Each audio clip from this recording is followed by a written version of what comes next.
We're classy, no charades. Payroll BADIes, redefine and get paid.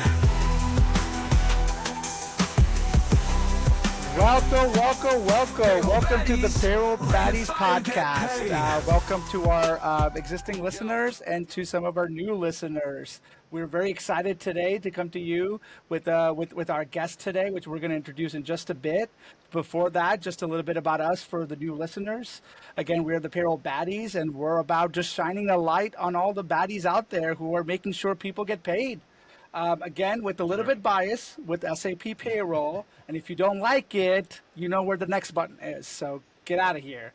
But I'm so excited today because we have a special guest, and like we always do, let me introduce them in the fight style mode. Ready?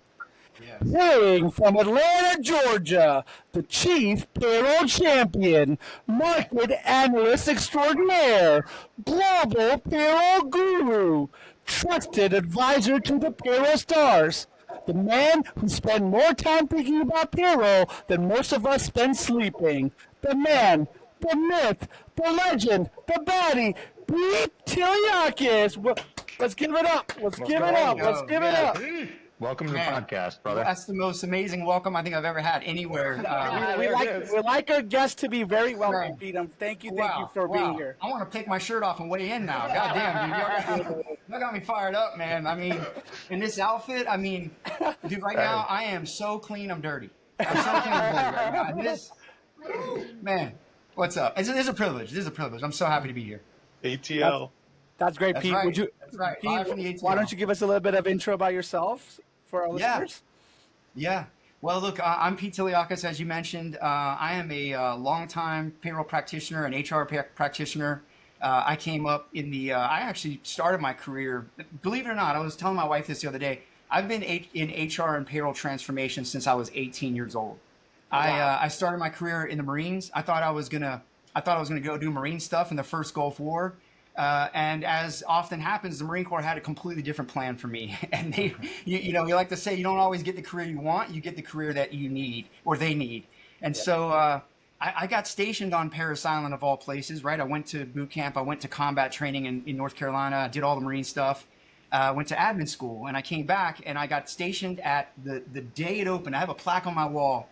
The day it opened, the very first shared service center on Parris Island history. But possibly, I heard it was one of the first, if not the first, outside of Kansas City, where the finance center is in all the Marine Corps history. Oh, wow. And at the time, I'll be honest with you guys, I thought that I had been checked into a white-collar prison.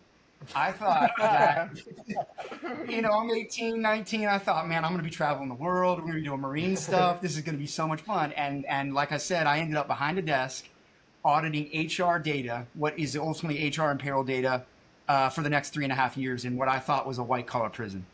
And, looking back, though, now it set me off on a path I could never have imagined, created a career for me that I never saw coming, and ultimately, I think really, really instilled in me this understanding of how, what I think a lot of people don't understand about the Marines, about how different it is how small, how specialized, and how many alphas there are in that environment. The standards are high, the competition is high, it's up or out, there's just no exception.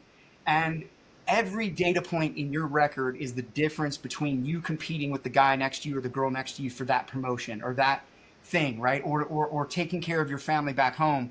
And so the meaning of those things came through to me in a way that I don't think any HR data has ever. But it taught me that this is where the rubber meets the road. This is where the people feel what you're doing. And so at the time, had no idea.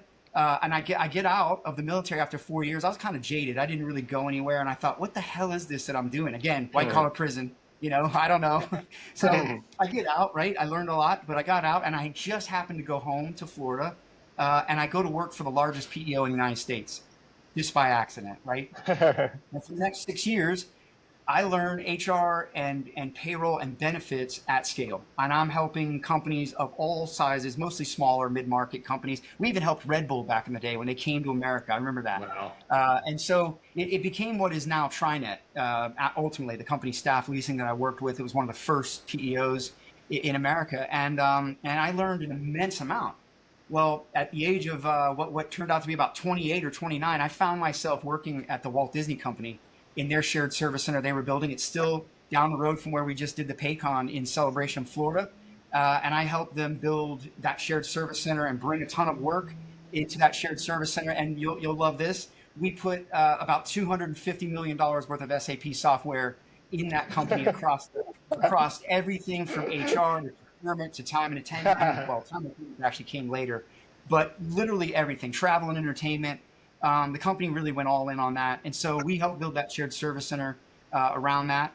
And yeah, man, that was kind of what got me going. And then from there, it just turned into me working for vendors like IBM, TCS, where I was a pre-sales solution architect on mega outsourcing deals for finance and HR. Back in the mid 2000s, that was the rave, right? We were offshoring a lot of things and helping transform payroll by way of cloud was new at the time. And then ultimately, I ended up working for Deloitte as a consultant, and then found my way into the analyst world, where I led HR and technology research for Nelson Hall, and it was privileged to lead their payroll research. I also turned on and created their entire program around HCM tech, and authored while I was there what is still the oldest and first market analysis and program market sizing for the EOR marketplace by any analyst firm. So I was very proud of all that work, and then went off and created my own firm, and now do my own thing and have my own podcast and HR and Payroll 2.0, and just out there trying to evangelize this space and help practitioners, doing research that is going to uplift the buyer and the person out there trying to live with this stuff, versus maybe necessarily creating another quadrant. And I know you guys are passionate about that. I've created a lot of those, and I don't love them. So we're on the same team. Man. That's the perfect. It's a privilege to do what I do, man. I have lived a dream career that accidentally happened to me, and I'm just blessed to be here trying to connect my platform by getting the vendors of the world that I advise together with the people doing it, and see if we can build the best thing possible. For sure. I appreciate it, Peter. You mentioning the whole thing with the analyst stuff. The funny thing is, with that whole thing, I know you and I have talked about it, right? The whole Magic Quadrant thing and how it's almost like a marketing tag. So Raj and I did the episode, and we called out a lot of things. You wouldn't believe, you would believe how many messages we got behind the scenes. So these people weren't liking or commenting, or, they're completely staying away from any public, acknowledgement that we said all these things, but we were getting messages left, right, and center behind the scenes. Oh man, you're so right. I got my own stories. Oh man, let me tell you about this one time, or this vendor did this to me. I mean, Raj, how many do we get? We got so many from these things. Yeah. Man, I'm very opinionated about this, man. I work with, I'll be honest with you, man. If there's a payroll solution on this planet that's been made that matters, I've actually probably worked with them, studied it, or revised them in some way. Let's be honest. Whether it's an HCM, FinTech, payroll, EOR, and I'll tell you, man, I do a considerable amount of go-to-market strategy work across the space with CMOs and chiefs of strategy, chiefs of product, and I'll tell you that there's a tiredness, a burnout on some of these old analyst models, these stodgy old sort of we know it all, no one can know more than us, and you either get it here or you don't get it anywhere, you're dead to us.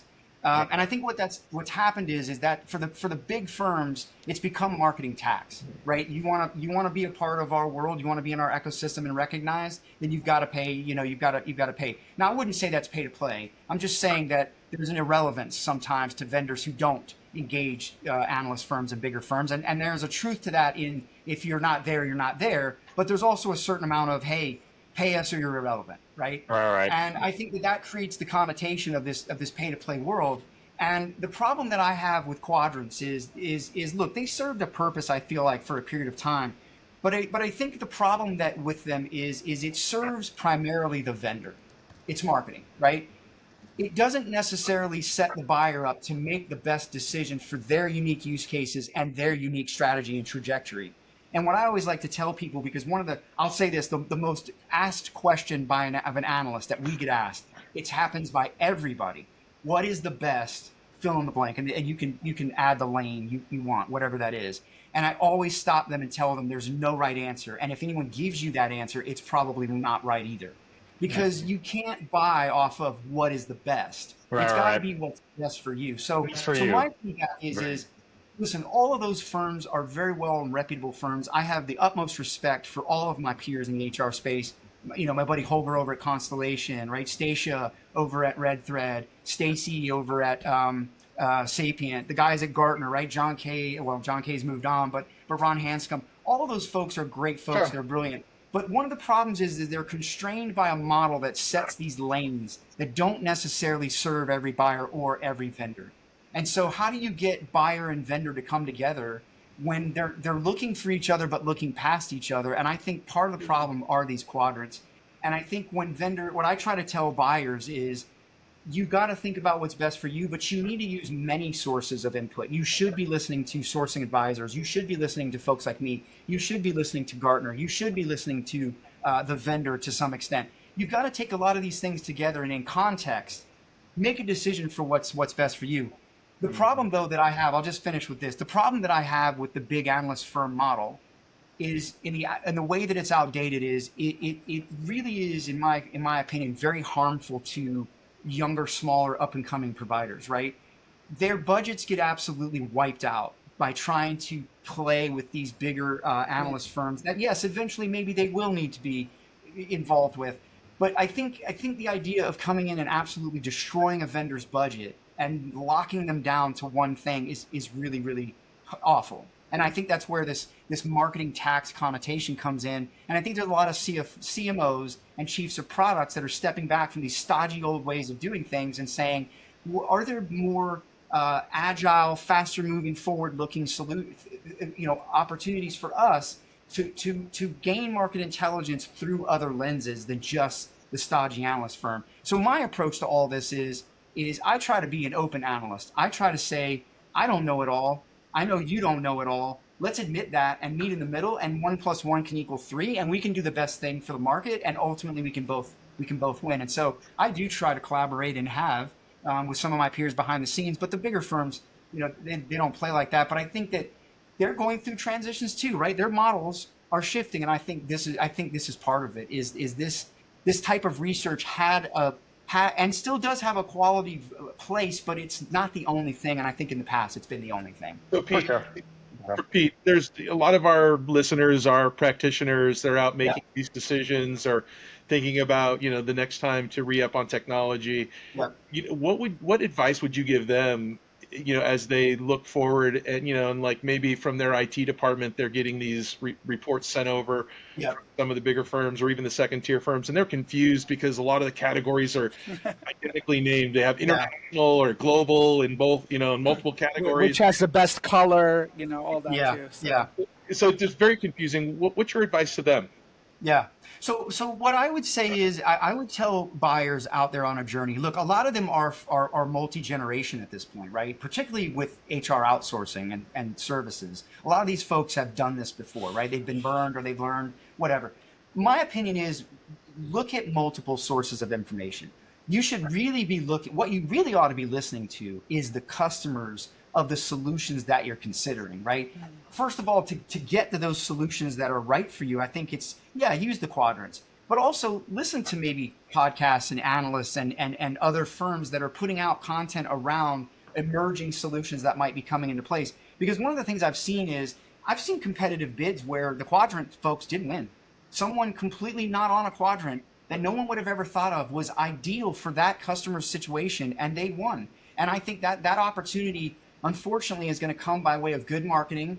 It's going to become by way of being able as a vendor to be talking to these buyers, but it's also for the buyers to cut past the marketing laden sort of pulse and look beyond that and say, what else is there available for us to solve this problem? And maybe it's not just one thing. Sometimes maybe a mix of things might make sometimes a solution and a partner make a lot of sense. So I think it's just cutting past the idea that these sort of big tentpole statements in the market and going past that and saying, let me look at some other voices and other viewpoints. And again, I would say at all costs, talk to some of your peers, talk to some folks that have used these solutions or have made these decisions.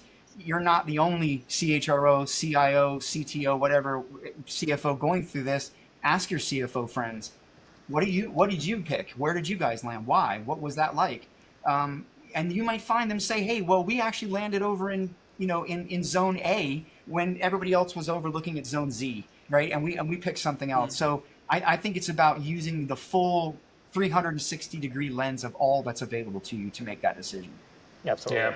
Yeah, I couldn't agree more. Couldn't agree more. I mean, look, Raj and I said it on the last podcast, right? If you're an SAP shop and you have SAP for finance and SAP for payroll and you have a multinational, then it doesn't matter what that quadrant's at. You have to look at your entire enterprise and make that decision for you, right? And so I think that's an important one. And you know what? Back to that episode, this is the last thing I'll say on it. We got a lot of like messages of people like with their own stories. We got some hate too, right? There were some people that didn't like what we said and you know, they thought we were just hating on all analysts. And actually, that's one of the reasons we're like, all right, listen, at the end of that episode, we're like, listen, we're not just trying to hate on the industry, right? Yeah. And we wanted to make that very clear. And that's why we gave that call out to you of like, look, we have a lot of respect for the research that comes out of these analyst companies. We use it all the time. It moves the entire industry forward. And we are not against analysts or analyst firms or anything like that. We were just calling a discrepancy of what we saw, right? And you know, that kind of gets me to my next point of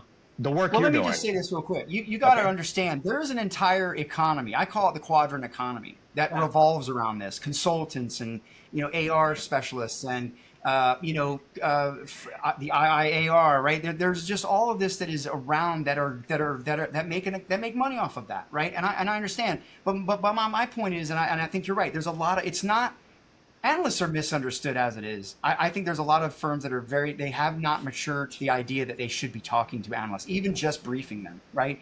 And I think that what people need to understand is the role that analysts play and how they can help you achieve what you're trying to achieve.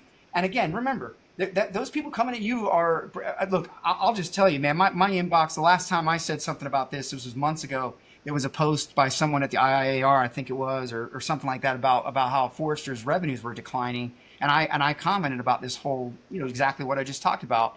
And I think I had half the sales force of a few of my big friends absolutely just crawling around my profile. And I tried to connect with all of them. I think maybe 2 connected. But it's like, but that's a threat to them. That's a threat to the facade that this is the only way to buy. And what I think we need to say is like, look, it's just an outdated model that for whatever reason isn't adapting, and that's their choice.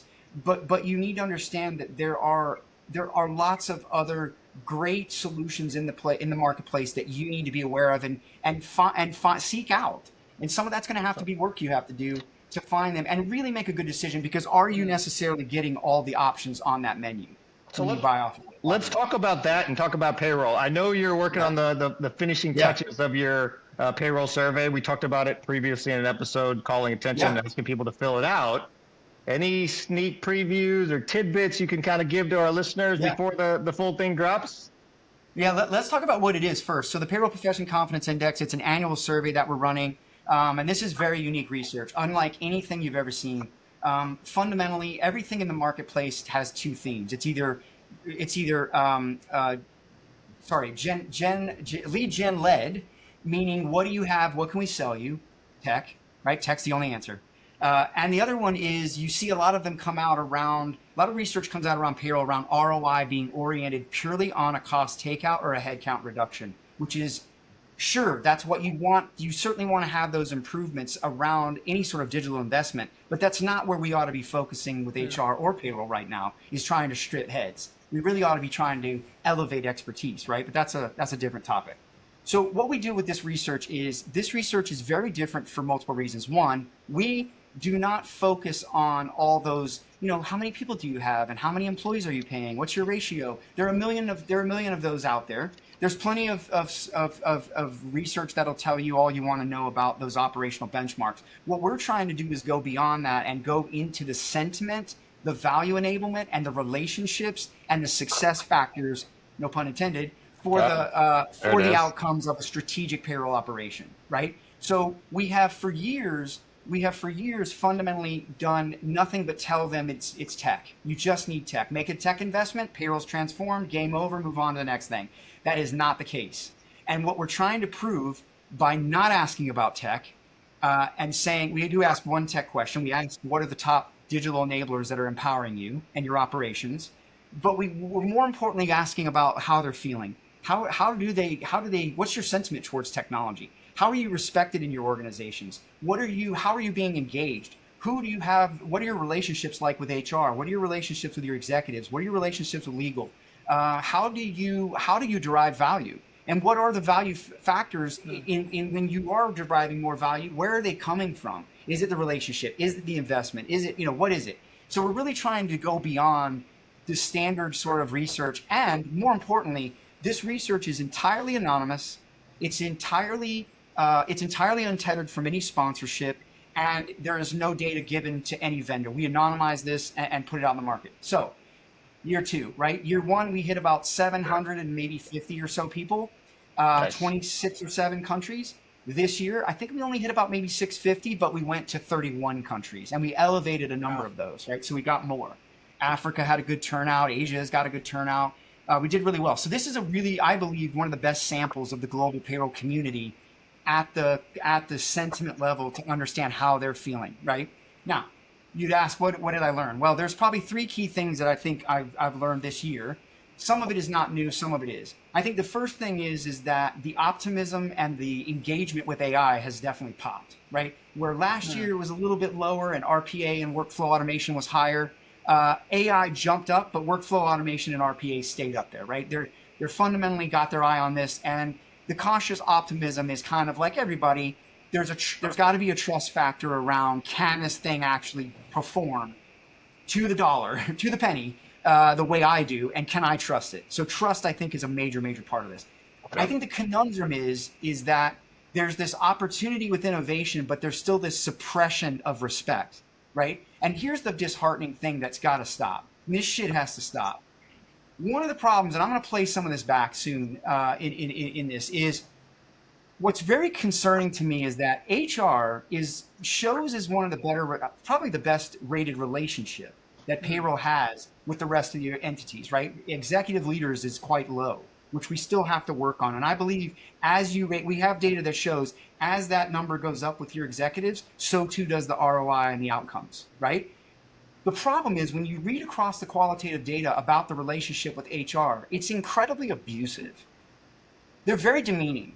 They're very down. They speak down. There's a lot of you and us and them, right? There's pay discrepancies, massive pay gap discrepancies. Payroll sees it, right? There's so much that payroll is doing to exclude payroll.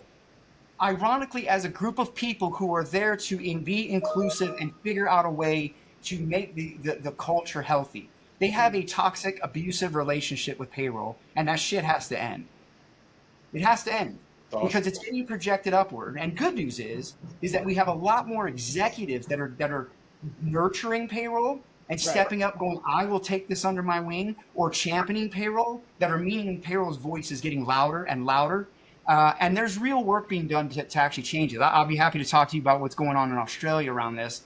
But one of the things that concerns me is that the HR has got to they got to have some self-reflecting conversations about the fact that the group of people they're abusing is the one organization in I don't care what size company you are, that can get their C-suite put into prison for a mistake. Right. Fact. The only other place that can happen is over in accounting and maybe in a publicly traded firm. And that's got to go on for a little while before anybody's really going to say anything, right? If HR makes a mistake, someone's feelings get hurt, there's a lawsuit and it never sees the light of day. It gets settled. If we screw up in payroll, it's game over, dude. If we don't pay the taxes, if we don't do what we're supposed to do, shit's going to get shut down. Someone's going to jail. And I've been on the other end of those letters and those seizures. It's real. And it happens at the smallest company and the biggest company. And that is something that I don't think most companies understand. I think they're operating in a danger that they don't see. And I posted this recently saying, like, look, you ever almost fallen off of a ladder but didn't realize it till after, like later on, you're like, oh man, I've dodged danger.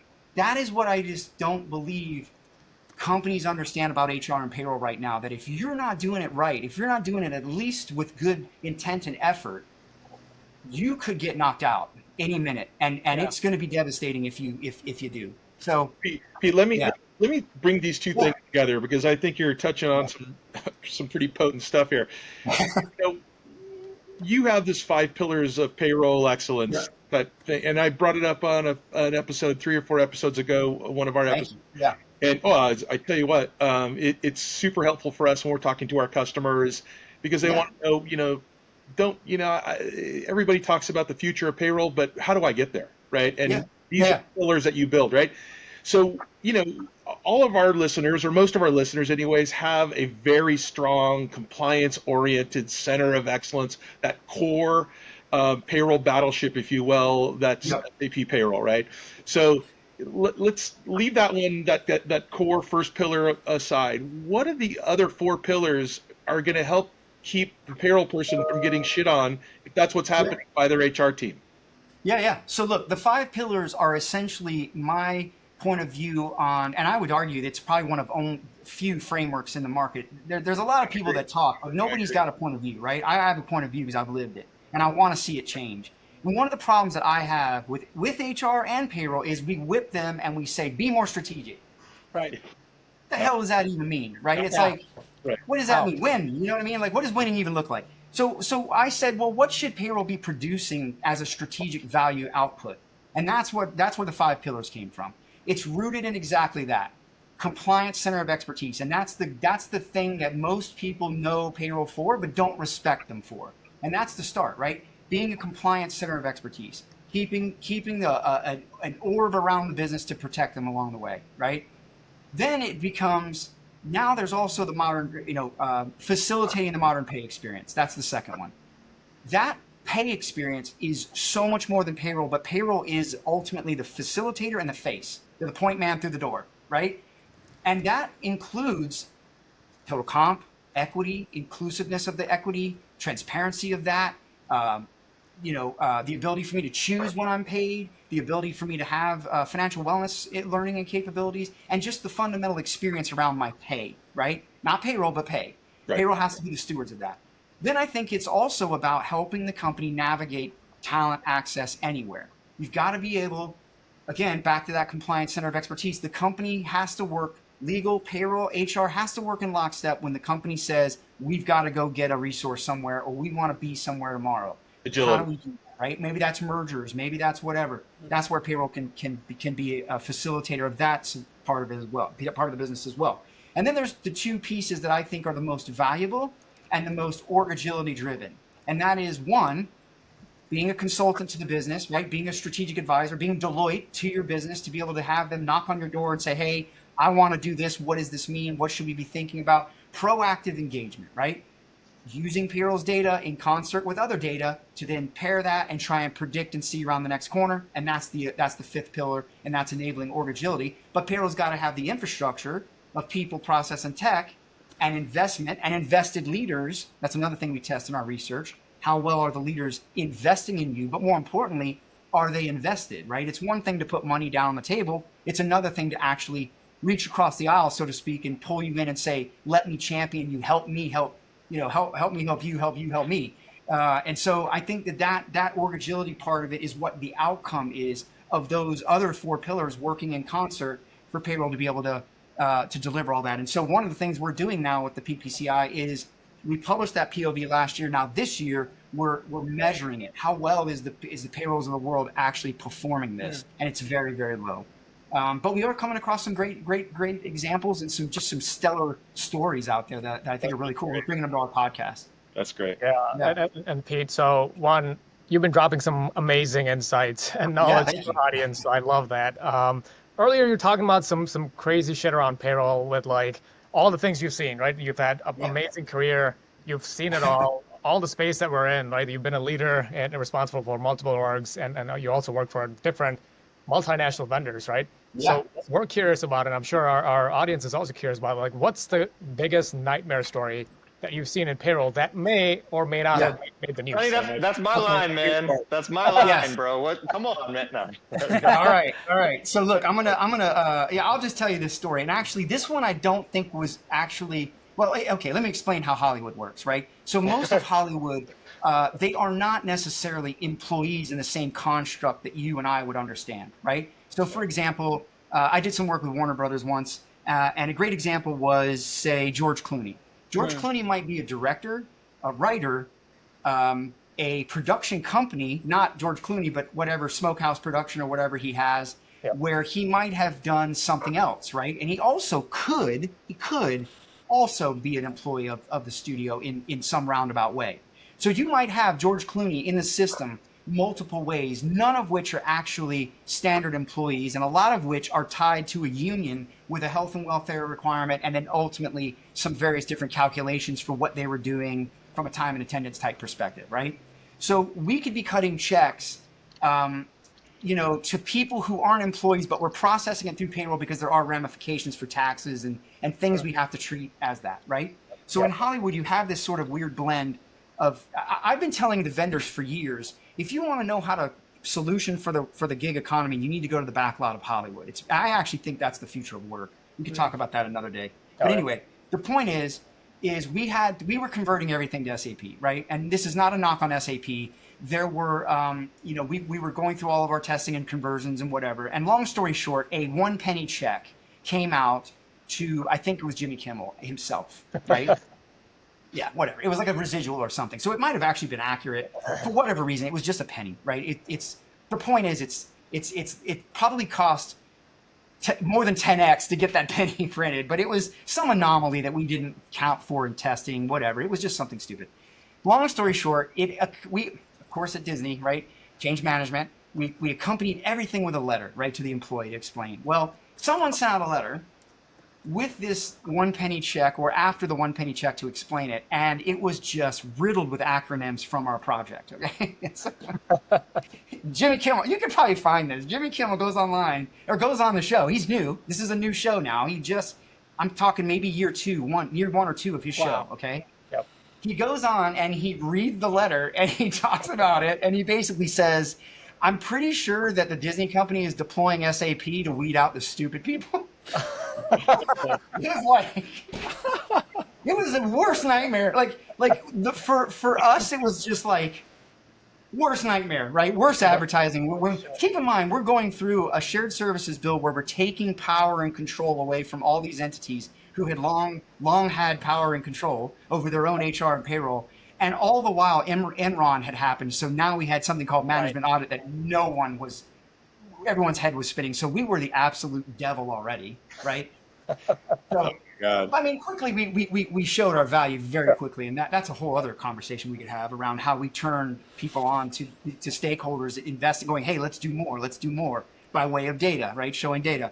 And so the point it was just a blunder on our part. Wow. We communicated poorly. We didn't test properly. It was absolutely a learning and change management. As embarrassing as it was fun. So. Yeah, but isn't it like, again, and this goes back to why we even have this show, right? I mean, I said in the beginning is to shine a light on payroll people. Yeah. And again, we have to wear so many different hats. Payroll, people are not making sure testing is done properly, new tech, making sure everything is correct. And again, mistakes will happen, right? But that one mistake, while everything, the 100 other thousands of checks that you just printed during that payroll run, gets that's what gets shot. Made it into the hands of the one guy that could put it in front of the whole world at 11 o'clock at night. But to be honest, this is where, hats off to truly the payroll baddies out there who are making sure people are getting paid, because it's a thankless job. It really is. It is, man. You make sure everybody's getting paid, and you have to be a therapist sometimes to people. You have to be a problem solver. You have to be everything to everybody. I keep saying,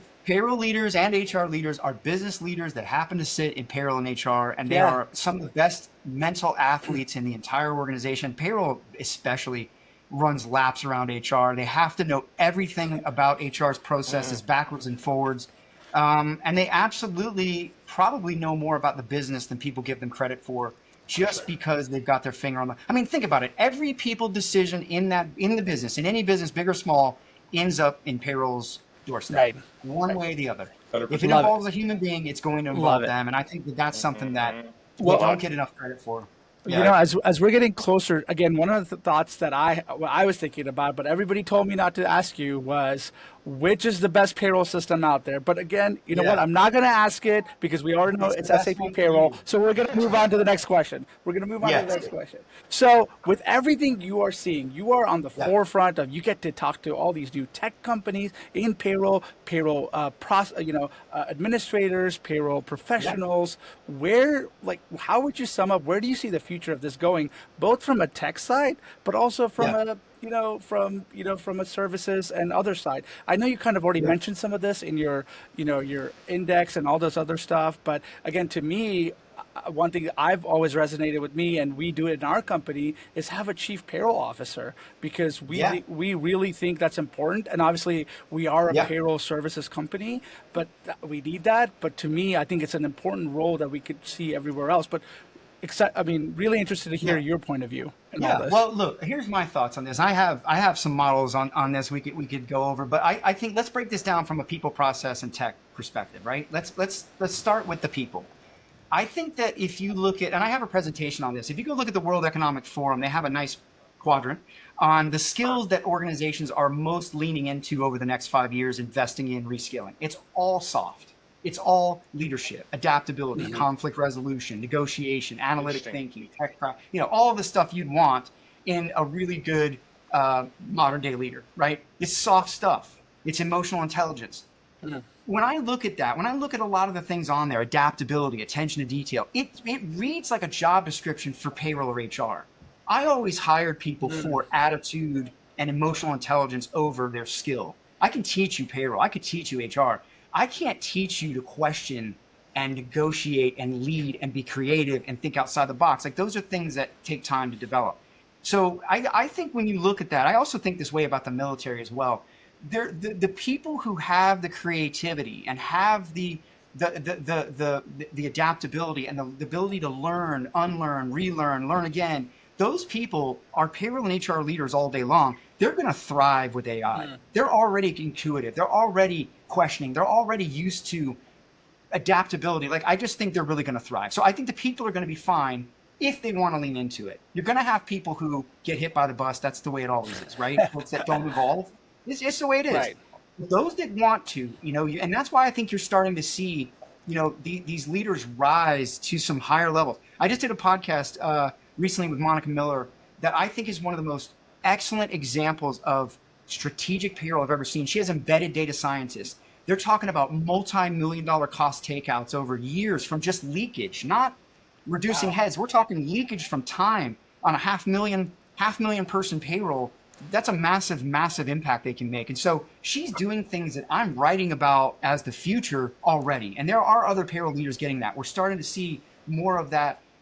Some of these bigger enterprises are starting to wake up and realize they've got to engage payroll in a better way. And one of the things I love, we could talk about this, Todd, I think I'd like your opinion on this, is I'm starting to see payroll get aligned in some different places than finance and HR. And I'm actually looking for some leaders willing to talk about this. I've got a few already that are aligning under total rewards. So you're starting to see a payroll with total rewards of benefits and comp all in one little COE. I think that's a really great idea. It's creating a lot of just synergy between what is the pay experience, right? And some are even talking about maybe reporting to some other places, and that's fascinating, right? We're now starting to think about payroll, which I think is really helpful. Yeah. So let's now talk about like the technology. The technology is going to empower those people to get there, right? It's going to give them the time. Like we've had for so long, payroll has been down there rowing, not really with a motor, so they could focus on other things. And now that we have the ability to say, well, all the ticking and tying and all the running around, getting files and reminding people to put their time in and fixing this and fixing that and unscrewing screwed up map GLs, all of that can be put to the sides for AI to go run down and surface back to me the things I need to be worried about while I go and create and be adaptable and get ready for that next merger and help the business decide where we go and how we do it and all that sort of thing. We haven't given them that opportunity to be those athletes, and that's what I think the technology is going to provide. And then I think on the process side of things, I think you're going to see, just my prediction, I think eventually, very long term, I think we will get to autonomous payroll in the sense that AI will do the work and payroll will audit, review, consent, just like a clerk, of the old days would process payroll, bring it to the manager would read and certify, all the old ways. That'll be the same thing, but with agentic AI. And I don't see any reason why you couldn't have your payroll leaders being much more of like a retained team that is monitoring over a mix of agents and vendors and whatever this, the case might be to complement their strengths and weaknesses. I also think that you're going to see with digital money movement and continuous calc and, native engines like you guys have at SAP, you're going to see the ability for companies to say, why do we need a pay cycle? Pay cycles are somewhat arbitrary anyway. They're manufacturing based. We're not in a manufacturing age anymore. It doesn't make any sense, right? Just like the 5-day work week doesn't necessarily always make sense, right? So why do we need a pay cycle, especially with earned wage access? People are drawing money anyway. Why can't it I put my hours in, it calculated, pays me, I'm on my way. And if the majority of us end up becoming independent contractors in some way, unless, predictably that's what it seems like we're headed towards, is more of an agile mix of talent, I think you're going to have a lot of people coming and going, a lot of skills moving fast, where same-day payments, just like in Hollywood, are the expectation, and that's how the law out there works. But I think that's going to happen too. So I think the payroll cycle and process is going to die eventually, long term, and I think payroll is going to become much more of a data center, a compliance and data center. Love it. Because it won't be processing; it'll be thinking, and it'll be hopefully helping HR and IT or legal and others make good decisions around what the company's trying to do as a think tank, just like any other organization. So that's kind of where I see it. Awesome. Yeah, super interesting. All right, Pete, I know you mentioned the episode you did with Monica. So, we're big fans of your podcast. We've called it out in the past, HR Payroll 2.0. So obviously we follow it. Tell us a little bit more about that for our listeners. Yeah. And by the way, man, I'm excited. We're a Work Defined peers now. Congratulations, you guys have joined the Work Defined network. But shout out, man, that's awesome. Work Defined is great. They've been a great home for us. We're in, I would say, our third. We're in our third year, and we're going to a new level of growth. Personally, man, we've got what we are, man, is really authentic education, right? I'm an analyst. I got my head in the clouds. Let's be honest. I see what's coming. I get all excited. And Julie, my partner, Julie Fernandez, is a legendary sourcing advisor and strategy, transformation strategy consultant. She and I negotiated deals back in the day at IBM and TPI when she was there. And she kind of keeps things level set with what's really going on the ground. So we come at that in that way, and we report on the news that's going on, the positivity in the market, the great stories from practitioners. And the goal of our show is really about education, man. It's free, ad-free, authentic education that is all about trying to help you think how to think about these things, not what to think, how to think about this, give you examples of people that have achieved it, and show you the positivity and the things that are coming out of the market that you should be excited about, mergers, acquisitions, new products, and how to engage those things. So we're really all about that education. We're trying to take that to the next level. So come join us, man. I love it. Yes. Awesome. No, we appreciate it. Man, I'm so excited you guys are on Work Defined, man. This is so good. Such good news, man. We're excited about it too, man. We wouldn't have been there without you, actually. So I know you kind of gave us that initial push in that direction. We talked to the guys, and so we're excited about it too. Work Defined's great, man. It's run by Ryan Leary and William Tincup, sorry.